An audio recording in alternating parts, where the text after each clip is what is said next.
जो आया वो अलग, सुप्रीम कोर्ट से जो छिपाया वो अलग। ये तमाम जानकारियां तो सरकार से ही आई होंगी, सरकार में ही होंगी कहीं ना कहीं। उसको बचा कौन रहा है?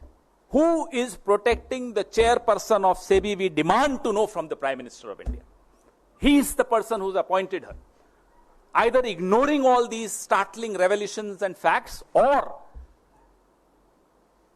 he's ignorant of all these facts.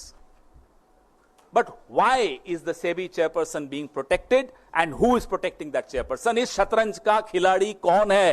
Who is playing this chess, this game of chess? हमारे सवाल अब आईसीआईसीआई बैंक से भी हैं। कटघरे में इस बैंक को भी खड़ा होना चाहिए। हम सबके खाते होते हैं इन बैंकों में।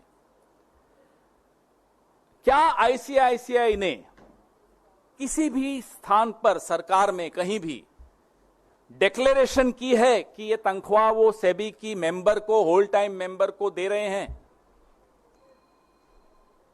या ईसॉप के बेनिफिट्स दे रहे हैं, लाभ दे रहे हैं ईसॉप का? ये जानकारी आईसीआईसीआई ने कहीं तो दी होगी, सार्वजनिक की होगी। हमें नहीं दिखी, आपको दिखे बताइए। और एज चेयरपर्सन भी आप जो उनको ईसॉप का लाभ दे रहे हो, कहीं आपने डिक्लेयर किया? आईसीआईसीआई, हमारा दूसरा सवाल, सेबी की जो आज जो चेयरपर्सन है और पहले जो होल टाइम मेंबर थी, उनको तनख्वाह आखिर दे क्यों रहा था? उसके एवज में क्या ले रहा था? मुझे तो कोई ऐसे नहीं आकर तनख्वाह दे देता, आपको भी नहीं देता होगा। उसके एवज में आपसे 12-15 घंटे काम लेते हैं, आपके एम्प्लॉयज भी लेते हैं। हम भी जब नौकरी करते हमारे भी एम्प्लॉयज लेते थे, एम्प्लॉयर्स लेते थे। तो आईसीआईसीआई सेबी की होल टाइम मेंबर को और चेयरपर्सन को तनख्वाह क्यों दे रहा था? 16 करोड़ कम नहीं होता। किस एवज में दे रहा था? यूं ही दे रहा था तो बता दें साहब, हमारी इच्छा थी दे दी। बताएं, कम से कम आकर बताइए, हमारी इच्छा थी हमने दे दी। ठीक है, मान लेंगे हम, फिर कानून जाने आप जानो, बट वी शुड नो। और जो रिक्वायरमेंट है listing qualification and disclosure requirement, LODR,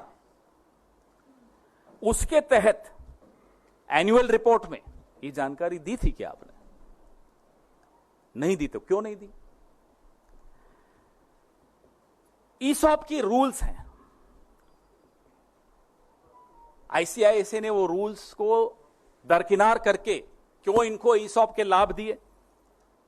यह भी हमारा एक सवाल है ICICI. Why did you bypass your own ESOP rules to give benefits of ESOP to